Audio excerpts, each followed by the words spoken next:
Viewers, myself Alka and welcome to our excellence family. चलिए friend, start करें हमारी आज की वीडियो।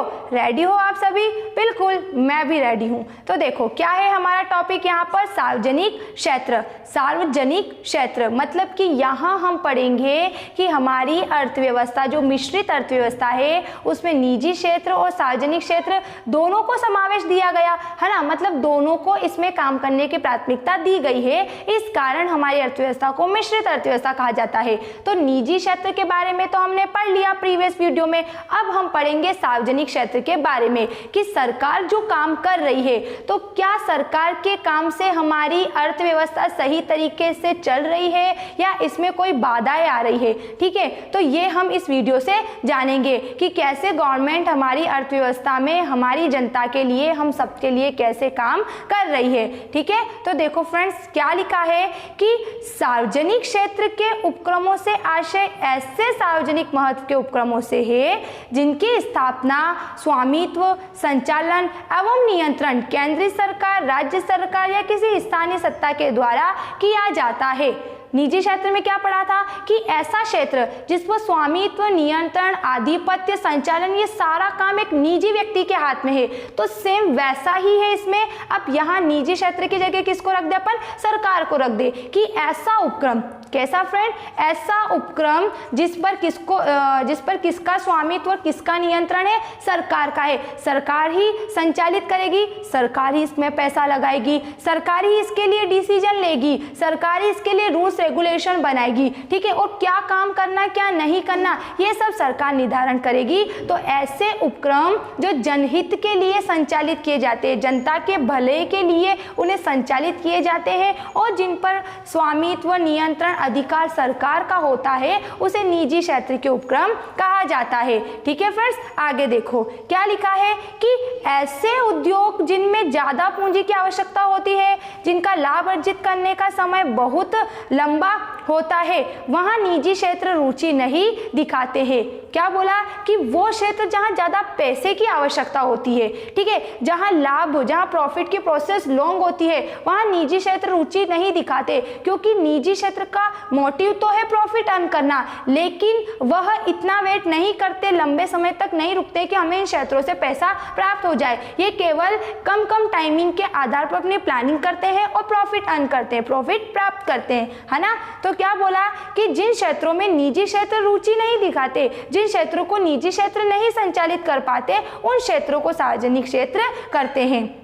फिर आगे देखो, ऐसे क्षेत्रों में सार्वजनिक क्षेत्र का प्रमुख उद्देश्य जनता की सेवा करने के साथ साथ लाभ अर्जित करना है। बिल्कुल, गवर्नमेंट का पहला उद्देश्य क्या है कि देश की जनता का क्या हो, भला हो, जन कल्याण अच्छे से हो, देश की जनता को हर एक प्रकार की सुविधा मिले, फिर वो लाभ कमाती है, क्योंकि लाभ कमाती है उससे ही तो जनता का जन कल्याण होता है। तो लाभ भी कमाना और जनता की सेवा भी करना, ये दोनों काम सार्वजनिक क्षेत्र के होते हैं। ठीक है फ्रेंड, फिर आगे देखो, सार्वजनिक क्षेत्र के उपक्रम जनता को वस्तुएं एवं सेवाएं उसी प्रकार प्रदान करते हैं जिस प्रकार इनके अभाव में निजी क्षेत्र के उद्योग करते हैं। कि जिस तरीके से एक निजी क्षेत्र क्या करता है, हमारी अर्थव्यवस्था में सहायता करता है, ठीक उसी तरीके से सार्वजनिक क्षेत्र के उपक्रम भी, सार्वजनिक क्षेत्र जो है सरकार द्वारा संचालित किए जा रहे हैं, वो भी जनता की निजी क्षेत्र की तरह ही सेवा करते हैं। तो आया समझ में कि सार्वजनिक क्षेत्र ऐसा क्षेत्र है जो जन कल्याण के लिए काम करता है। इस क्षेत्र का मुख्य उद्देश्य समाज सेवा करना और फिर द्वितीय उद्देश्य लाभ कमाना होता है। ये जनता की सेवा उसी तरह करती है जिस तरीके से निजी क्षेत्र के उपक्रम करते हैं। ठीक है फ्रेंड्स, अब यहाँ हम इसकी विशेषता पढ़ेंगे कि सार्वजनिक क्षेत्र की विशेषता क्या होती है। विशेषता का मतलब होता है फ्रेंड्स कि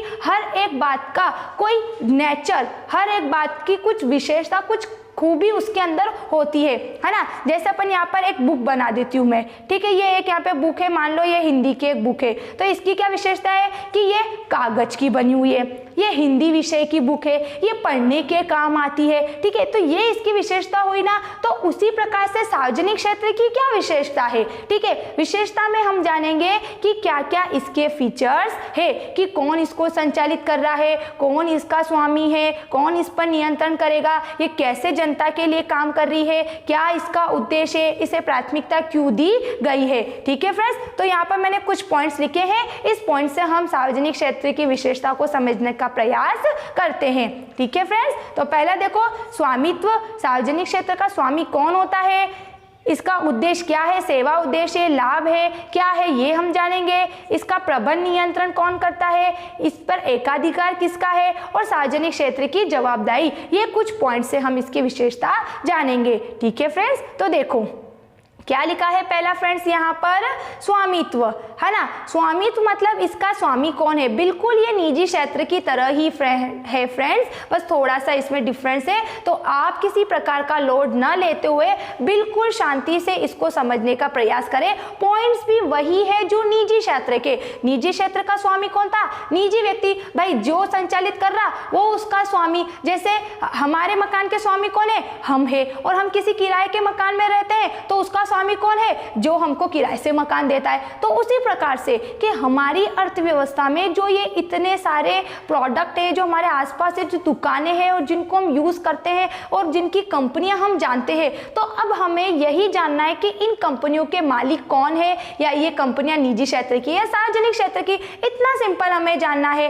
ठीक है, तो स्वामित्व में देखो कि सार्वजनिक उपक्रमों का स्वामित्व केंद्र सरकार, राज्य सरकार या स्थानीय सत्ता के पास होता है। बिल्कुल, इनकी स्वामी केंद्र सरकार, राज्य सरकार या स्थानीय सत्ता हो सकती है, या सॉरी हो सकती नहीं है, होती है, फिर है मतलब इन तीनों में से होती है।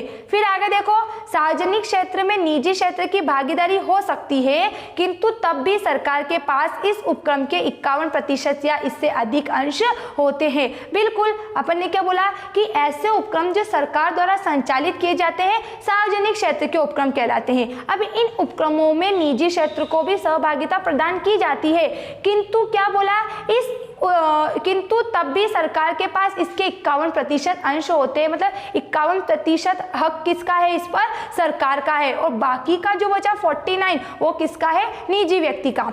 फिर है सेवा उद्देश्य, मतलब कि हर एक बात का कोई ना कोई उद्देश्य होता है। आज हमारा भी उद्देश्य है, हम क्यों पढ़ रहे हैं, एक सक्सेसफुल पर्सन बनने के लिए पढ़ रहे हैं, शिक्षा हमारी पहचान है ना, तो इसलिए हम पढ़ रहे हैं ना, हमारे मम्मी पापा के सपने को पूरा करने के लिए, एक अच्छी आरामदायक जिंदगी, एक लग्जरी लाइफ उन्हें देने के लिए, और हमारे खुद के लिए, हमारे ब्राइट फ्यूचर के लिए हम पढ़ रहे हैं। तो उसी प्रकार से ये सार्वजनिक क्षेत्र का क्या उद्देश्य है फ्रेंड, देखो क्या बोला है कि सार्वजनिक क्षेत्र की स्थापना सेवा के उद्देश्य को ध्यान में रखकर की जाती है, यद्यपि ये उपक्रम उचित लाभ भी अर्जित करते हैं। वो बोल रहा है कि उद्देश्य तो केवल इसका समाज सेवा करना है, लेकिन ये साथ के साथ लाभ भी प्राप्त करते हैं, क्योंकि हमें मालूम है कि लाभ होगा तभी तो जनता को सेवा दी जाएगी ना, तभी तो जनता की सेवा होगी। कैसे करेंगे, क्या हमारे पास नोट छापने की मशीन है तो क्या उससे पैसे छापते रहेंगे क्या, उसके लिए भी सोना चाहिए, जितना सोना रखते उतने नोट छपते हैं। तो सोना कैसा है,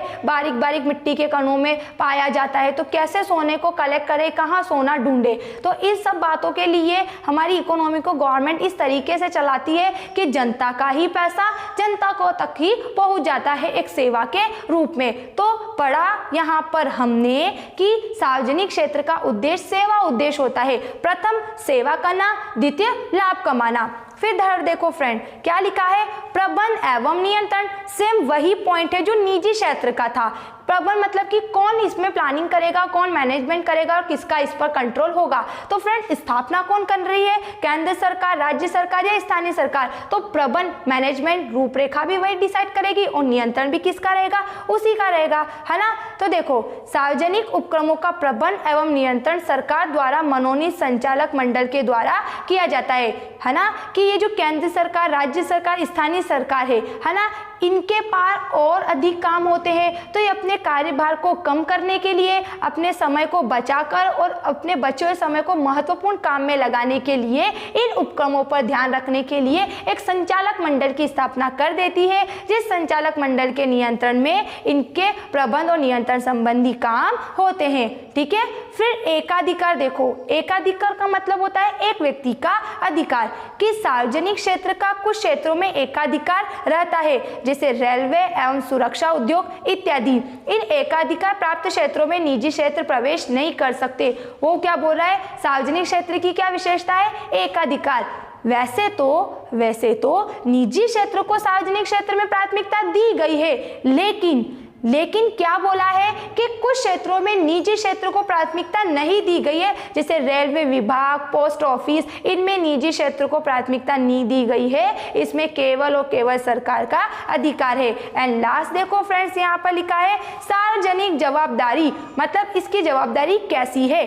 सार्वजनिक उपक्रमों में सरकार की एक प्रकार से जनता की पूंजी लगी होती है। क्या बोल रहा है कि सार्वजनिक उपक्रम में एक प्रकार से जनता की पूंजी लगी होती है, अतः इन उपक्रमों की सरकार एवं जनता दोनों के प्रति जवाबदारी होती है। जितने भी सार्वजनिक उपक्रम जो कि संचालित किए जा रहे हैं, तो इन उपक्रमों के जो स्वामी होते हैं, जो संचालक मंडल होते हैं, तो इनकी क्या जवाबदारी होती है, सरकार और जनता दोनों के फायदे के काम करने की, दोनों को हिसाब देने की। सो फ्रेंड्स, हमने जाना सार्वजनिक उपक्रम जिसकी स्थापना सरकार के द्वारा की जाती है, जन कल्याण इसका उद्देश्य होता है, ठीक है, और ये उसी तरीके से सेवा देते हैं जैसे निजी क्षेत्र सेवा देते हैं। और विशेषता जाना, इनका स्वामी केंद्र सरकार, राज्य सरकार, स्थानीय सरकार हो सकती है, या इनमें से कोई एक व्यक्ति होता है। फिर सेवा उद्देश्य हमने पढ़ लिया, प्रबंध नियंत्रण संचालक मंडल के अधीन किया जाता है। एकाधिकार, कुछ क्षेत्रों में इसका एकाधिकार है। और सार्वजनिक जवाबदारी, इसकी सरकार और जनता दोनों के प्रति जवाबदारी होती है। अब अगर फ्रेंड्स आपको किसी भी पॉइंट्स में कोई डाउट लगता है तो आप मुझे कमेंट्स बॉक्स में जरूर लिख के बताइएगा। Thanks for watching this video, bye bye.